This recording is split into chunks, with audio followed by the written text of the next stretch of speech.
unidentified persons exploded a low-intensity improvised explosive device in front of Chingmairong Visal Megha Mart building this morning at around 6. Reportedly, no casualties were reported in the incident.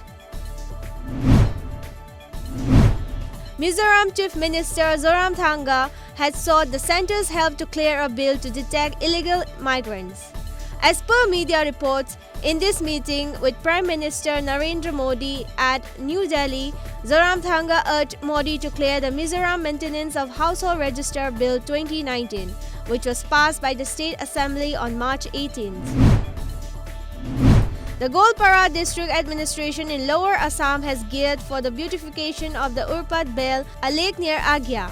Media reports said that the administration has cleared the eviction of the surrounding encroachments in last fortnight as directed by the Chief Minister during his visit to the district on November 20th last.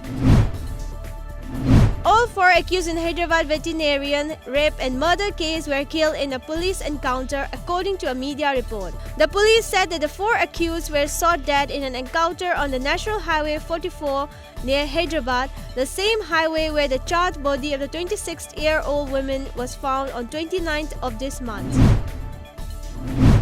Sikkim Sports and Youth Affairs Department along with Vaichung Bhutia Football School have come together to promote football. According to a report, the initiative is also to produce more footballers from different corners of the state. This collaboration was formally announced by Secretary of Sports and Youth Affairs Department Kuber Bandari and BBFS founder Baichung Bhutia at a press conference at Paljor Stadium yesterday.